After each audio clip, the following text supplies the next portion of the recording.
이슬람교의 성립 7세기 초 메카의 상인 무함마드가 이슬람교를 정립. 그러나 메카의 귀족들은 무함마드를 탄압하였고 무함마드는 신자들과 함께 메카에서 메디나로 근거지를 옮김. 이 사건을 해지라라고 함정통 칼리프 시대 무함마드가 죽은 후 이슬람 공동체는 이슬람 세계의 새로운 지도자로 칼리프를 선출한 4명의 칼리프가 차례로 선출되어 이슬람 공동체를 이끌었는데, 이 시기를 정통 칼리프 시대라고 함우마이야 왕조 제사대 칼리프인 알리가 내분으로 암살당하자 우마이야 가문이 칼리프 자리를 차지하고 자손에게 세습하면서 우마이야 왕조가 성립됨. 그러자 이슬람 교도들은 우마이야 왕조의 정통성을 두고 시아파와 수니파로 나뉘어 대립한 우마이야 왕조는 다마스쿠스를 수도로 삼고 정복 활동을 벌여 중앙아시아에서 북부 아프리카, 유럽에 이베리아 반도까지 영토를 확장함. 그러나 우마이야 왕조는 아랍인을 우대하고 아랍인이 아닌 이슬람 교도를 차별하여 사람들의 불만을 삼이슬람 문화의 발달. 이슬람의 문학에서는 산문과 설화 문학이 발달하였는데,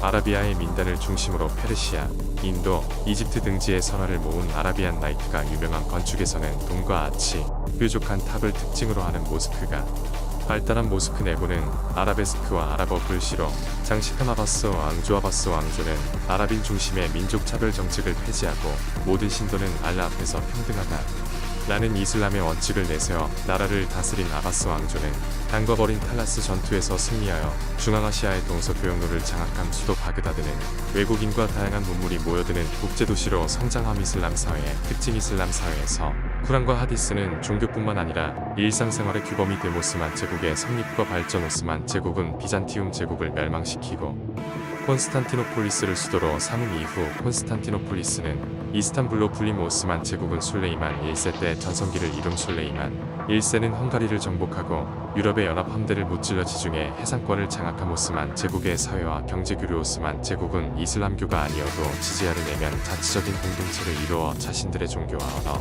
풍습을 유지할 수 있도록 한. 또한 신분이나 출신보다는 능력에 따라 인지를 뽑아 중요한 관직에 임명함. 특히 술탄의 친위 부댕린 예니치리는 최종 예군으로 오스만 제국의 정복 전쟁에서 크게 활약한. 무굴 제국의 성립과 발전. 티무르의 후손 바브르는 인도에 침입하여 델리 술탄 왕조를 무너뜨리고 이슬람 왕조인 무굴 제국을 세운. 바브르의 손자인 아크바르 황제는 활발한 정복 활동으로 북인도에서 아프가니스탄에 이르는 대제국을 건설한. 그는 다른 종교도 존중하는 관용 정책을 펼쳐 힌두교도에게 거두던 인두세인 지지야를 업엠. 17세기 후반 아우랑제브 황제는 데칸 고원을 넘어 인도 남부까지 정복하여 무굴 제국의 최대 영토를 차지한. 무굴 제국은 대외 교역이 활발히 이루어져 인도양 무역을 주도한. 무굴 제국의 문화 건축에서는 인도 이슬람 양식이 발전하였는데, 타즈마할이 유명함. 새로운 항로의 개척. 유럽인들이 마르코 폴로의 동방견문록 같은 책을 접하며 동방에 대한 호기심을 가지게 됨. 십자군 전쟁으로 동방 무역이 활발해져 향료,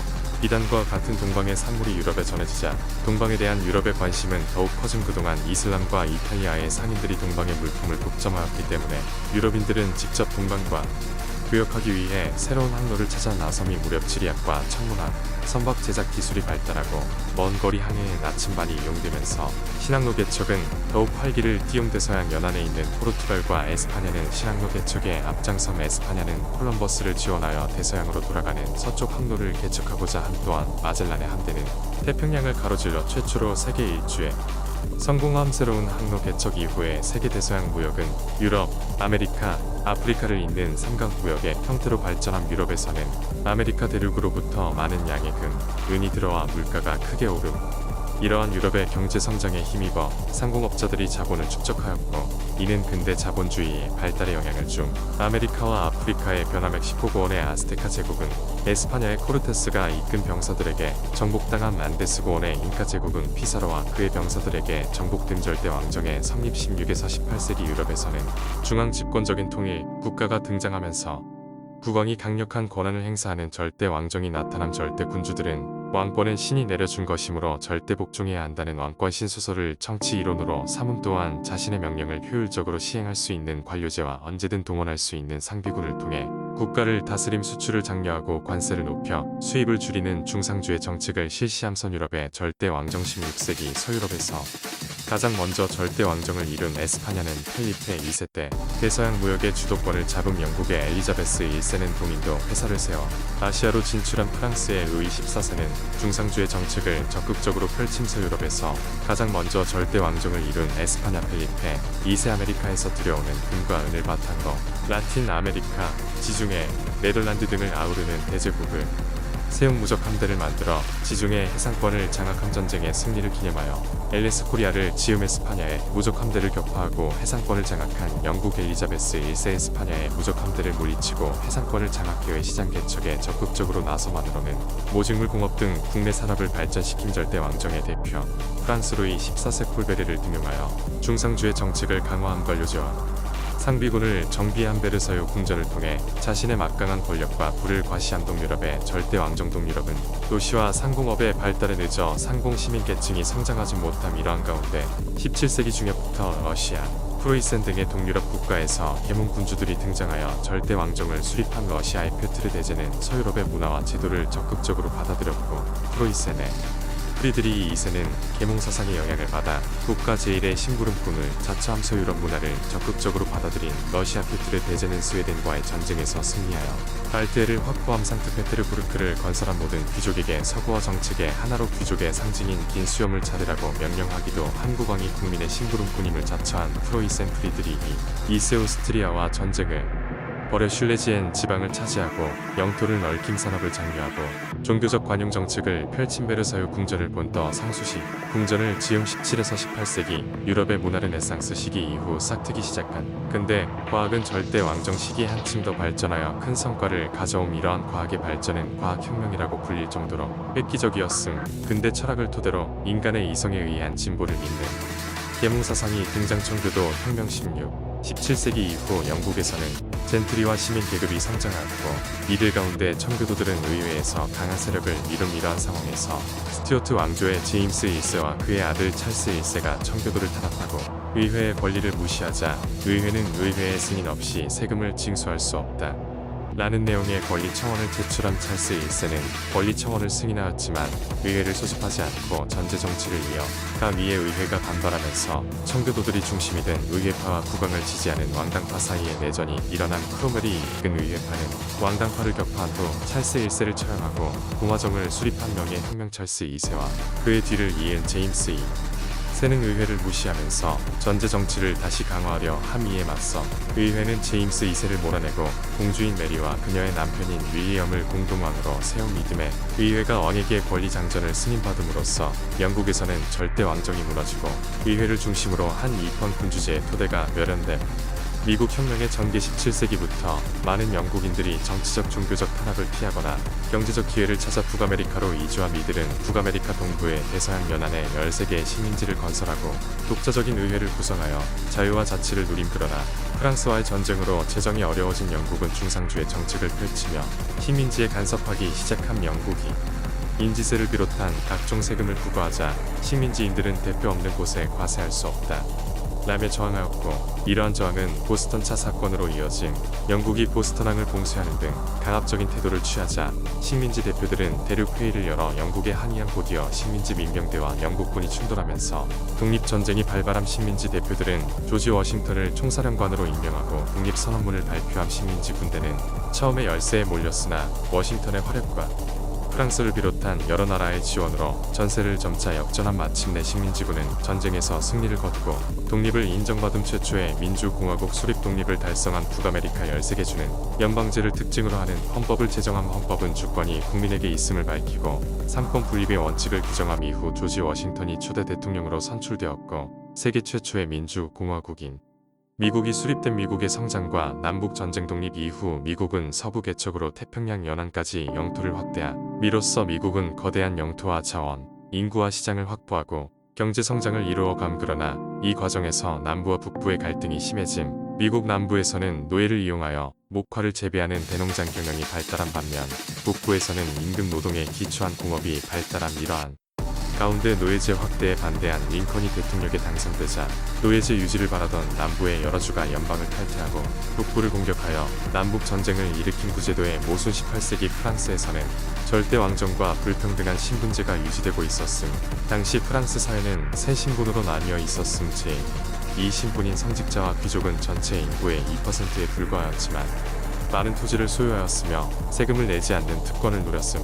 반면 제3신분인 평민은 각종 세금에 시달리면서도 정치적 권리는 거의 없었음. 이러한 상황에서 계몽사상과 미국 혁명의 영향을 받은 시민들은 구제도를 무너뜨리고자 한 프랑스 혁명의 시작 루이 16세는 전쟁과 왕실의 사치로 국가 재정이 어려워지자 재정 문제를 해결하기 위해 전국 신분의 3부회를 소집함. 여기서 제3신분은 기존의 신분별 투표 대신 머릿수를 따른 투표를 주장함. 이 요구가 받아들여지지 않자 제3신분은 국민의회를 결성하고 새로운 헌법이 제정될 때까지 해산하지 않겠다고 선언한 국왕이 국민의회를 탄압하려 하자 분노한 시민들은 구제도의 상징인 바스티유 감옥을 습격한 농촌에서 봉건적 억압에 시달리던 농민들이 귀족을 공격하고 그 토지를 빼앗긴 국민의회는 농민을 달래기 위해 봉건제 폐지를 선언하고 자유와 평등의 이념을 담은 인간과 시민의 권리 선언을 발표하였다. 입법의회의 성립. 국민의회는 입헌 군주제를 규정한 헌법을 제정함. 그리고 새로운 헌법에 따라 국민의회가 해산되고 입법의회가 소집된 이러한 가운데 혁명이 자국으로 번질 것을 두려워하는 오스트리아, 프로이센 등이 프랑스를 위협하자 입법의회는 이들과 전쟁을 벌인 전쟁으로 물가가 오르고 식량이 부족해지자 파리 민중이 국왕의 퇴위를 요구하며 왕궁을 습격하는 등 혁명은 더욱 과격해짐. 그 결과 왕권이 정지되고 입법의회 대신 국민공회가 들어선 국민공회 시기. 국민공회는 공화정을 선포한 뒤 로베스피에르를 비롯한 급진파의 주도로 루이 16세를 처형함. 이후 보통 선거제에 기초한 헌법을 제정하였으나 시행되지는 않음. 이 밖에도 농민들에게 부담이 되는 봉건적 제도를 폐지하고 귀족의 토지와 국유지를 몰수하여 분배하는 등 과감한 개혁을 추진함. 또한 공안위원회와 혁명재판소를 통해 혁명에 반대하는 사람들을 처형하는 공포정치를 실시함. 하지만 공포정치가 지속되자 많은 사람들이 불만을 품게 됨. 결국 공건파가 로베스피에르를 처형함으로써 공포정치는 중단되고 5명의 총재가 이끄는 총재정부가 수립됨. 총재정부 시기에도 국내외의 혼란이 계속됨. 이를 틈타 나폴레옹이 쿠데타를 일으켜 총재정부를 무너뜨리고 정권을 장악함. 1789조 1791억 1792만 1793 3부의 소집. 국민의회 입법의회 국민공회. 나폴레옹 전쟁과 혁명 이념의 전파 총재 정부를 무너뜨린 나폴레옹은 통영정부를 세운 뒤 제1통령으로 취임한 집권 이후 그는 대프랑스 동맹을 격파하는 한편 국민교육제도를 도입하고 중앙 집권적 행정제도를 마련하는 등 개혁을 추진하미와 함께 새로운 시민사회의 규범을 담은 나폴레옹 법전을 편찬함내죠.